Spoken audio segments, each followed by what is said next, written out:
Bonjour tout le monde et bienvenue dans ce nouveau numéro de Ça parle manga. Aujourd'hui, on va attaquer Undead Bucket List of the Dead. Ça fait un moment qu'il n'y a plus eu de vidéo, mais c'est reparti. Et on se retrouve juste après le générique.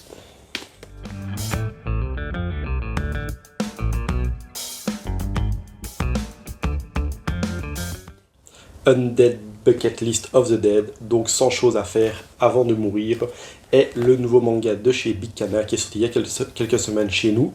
Et c'est scénarisé par Haro Aso, qui est le scénariste de Alice in Borderland, que vous connaissez peut-être, voire sûrement.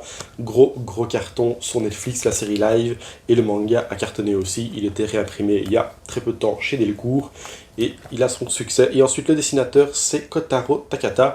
Lui, je ne connais pas du tout, mais son dessin est très sympathique. Hop, je vous en montre quelques petits morceaux là, comme ça. Vous avez de quoi vous faire une idée rapidement. Et donc, c'est prépublié dans le Sunday GX Comics au Japon.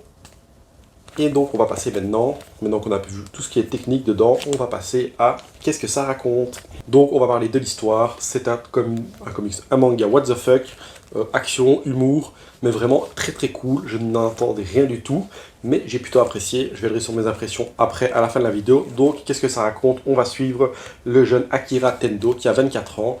Et donc, en fait, ça fait quelques années qu'il travaille pour une société d'esclavagistes, entre guillemets. Donc, en fait, c'est une société au Japon où le travail, c'est avant tout.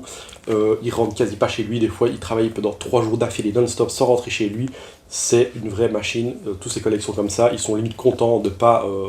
de dire qu'ils n'ont pas payé leurs heures, que leurs heures sup sont pas payées, qu'ils en ont fait plus que les autres, etc. C'est vraiment un truc d'esclavagiste, et en plus ils peuvent même pas se plaindre, ils ont même pas le droit de se faire payer les heures s'ils veulent pas se faire mal voir. Et donc le gars, lui, il est au bout du rouleau, il a 2 doigts du burn-out, jusqu'au jour où en fait une invasion zombie va arriver, donc le truc classique des invasions zombies, et le gars, il est hyper content, pour lui c'est le feu, pour lui c'est le plus beau jour de sa vie en fait, parce qu'il se dit, hop, je vous montre ça, il se dit, je dois plus aller bosser.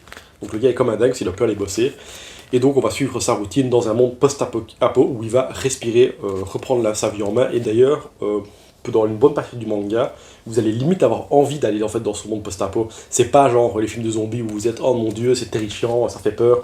On va quand même être amené à la réalité par moment, mais le gars il va faire ses courses peinards, il se mate des films, il appelle ses potes, ceux qui sont encore vivants.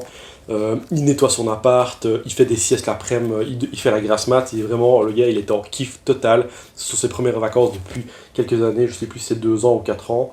Mais en tout cas, le gars, il est totalement... pour lui, c'est le paradis, quoi. Alors que pour la plupart des gens, c'est l'enfer. Et donc, on va suivre cette aventure dans ce monde post-apocalyptique zombie.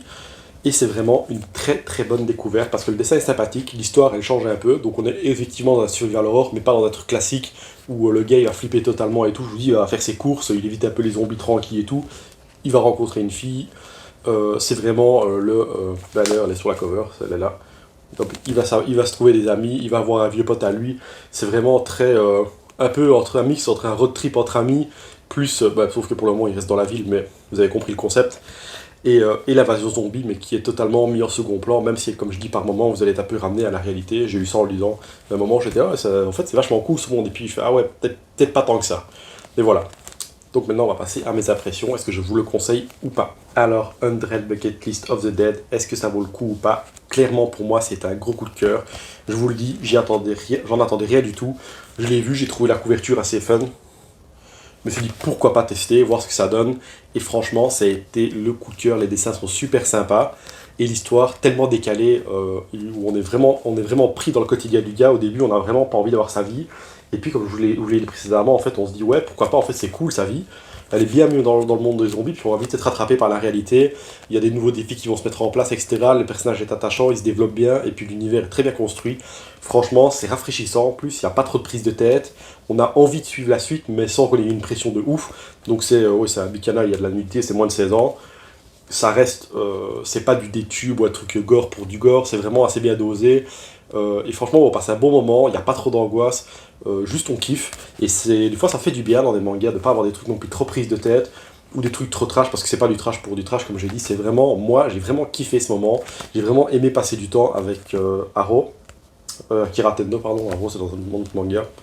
Autant pour moi, avec Tendo, avec Akira, c'était vraiment sympa et on s'implique vraiment dans son truc, donc franchement, je vous le conseille grandement si vous aimez bien les mangas seinen un peu plus adultes. Maintenant, comme je dis, c'est pas du gore ou de la nudité pour de la nudité, c'est furtif, ça sert le récit. Donc franchement, pour moi, c'est un grand oui. 100 Bucket List of the Dead, c'est sorti chez Big Cana en avril, si je dis pas de bêtises. Et c'est disponible dans toutes les bonnes librairies. Je vous mets le lien en dessous si vous voulez vous procurer. Et voilà, on se retrouve très bientôt pour d'autres vidéos. Et merci à tous, et à bientôt.